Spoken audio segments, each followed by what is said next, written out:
Olá, prosseguimos extraindo substantivos, advérbios, adjetivos do Novo Testamento. Novo Testamento escrito, como sabemos, no idioma grego. Claro que quando se fizer necessário, buscaremos reforços em alguns textos no Antigo Testamento para o nosso comentário.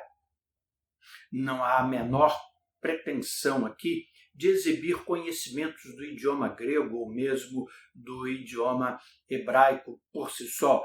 A intenção é o esclarecimento de textos na sua origem, tornando a palavra de Deus cada vez mais confiável, fortalecendo o nosso coração em graça, fé e em confiança. Esse é o quarto vídeo, playlist 17, nossa pequena concordância bíblica. Vamos começar.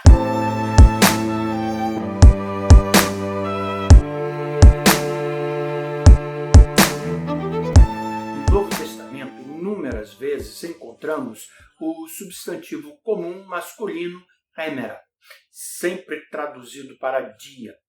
Mateus 12:36, Mateus 12:40, Lucas 17:26, 2 Coríntios 6:2, Efésios 6:13, Filipenses 1:6, 1 Tessalonicenses 2:9, 1 Tessalonicenses 5:2 e assim por diante. Encontramos na oração do Pai Nosso um caso diferenciado. Em nosso idioma, o português, até podemos sim incluir Mateus 6:11 e Lucas 11:3 em nossa concordância bíblica, porque são traduzidos para dia.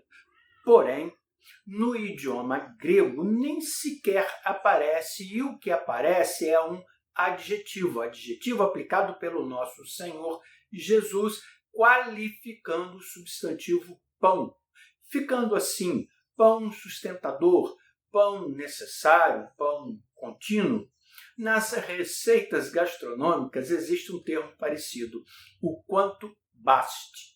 Se não uma única vez, raros são os escritos antigos encontrados com esse adjetivo, descoberto em uma possível lista de compras, supostamente significando é o bastante. Em toda a escritura do Novo Testamento, ele só aparece mesmo na oração do Pai Nosso. Em tradução livre, podemos dizer: dá-nos o pão suficiente para nosso sustento hoje, o pão nosso de amanhã, o cotidiano, dá-nos dele hoje. Dessa forma, combinaríamos bem com o suprimento no deserto nos tempos de Moisés, em Êxodo 16:4. Então, disse o Senhor a Moisés: eis que vos farei chover pão dos céus, e o povo sairá e colherá diariamente a porção para cada dia. Ainda diz o Senhor: e acontecerá no sexto dia que prepararão o que colherem, e será o dobro do que colhem cada dia. Combinaríamos também, e bem, com a fala de Paulo em 2 Coríntios 9, verso 8. E Deus é poderoso para fazer abundar em vós toda a graça, a fim de que, tendo sempre, em tudo, toda a suficiência, abundeis em toda boa obra. Há inúmeras lições na oração do Pai Nosso ensinadas por Jesus, desse verso 11 de Mateus 6 ou do verso 3 de Lucas 11, podemos entender que em um dia o exagero de consumo, os excessos, desperdícios podem acarretar a escassez de dias seguintes.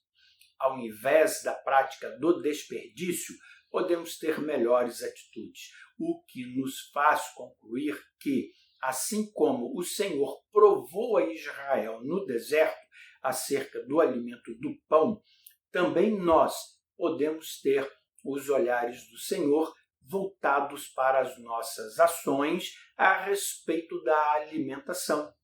Naquela ocasião, havia dito o Senhor: colherá o pão diariamente, a porção para cada dia, para que eu prove se Israel anda em minha lei ou não. O apóstolo Paulo diz: andemos honestamente como de dia, não em glutonarias, bebedeiras, nem em desonestidades, dissoluções, nem em contendas e inveja. Alertados somos também pelo apóstolo Pedro, porque não nos basta que no tempo passado da vida fizéssemos a vontade dos gentios, andando em dissoluções, concupiscências, embriaguezes, glutonarias, bebedices e abomináveis idolatrias. Não poderíamos deixar de citar a fala do próprio Senhor Jesus. E olhai por vós, não aconteça que os vossos corações se carreguem de glutonaria, de embriaguez, cuidados da vida, e venha sobre vós de improviso aquele dia, o dia de Cristo. Não façamos da oração intitulada Pai Nosso uma oração sem vida, vazia, oca em si mesma. Assim, o Senhor nos preveniu. E orando, não useis de vãs repetições como os gentios, que pensam que por muito falarem serão ouvidos. Que esse vídeo tenha contribuído para que nós sempre descubramos as riquezas da glória de Deus em nosso Senhor Jesus Cristo. Até o próximo vídeo.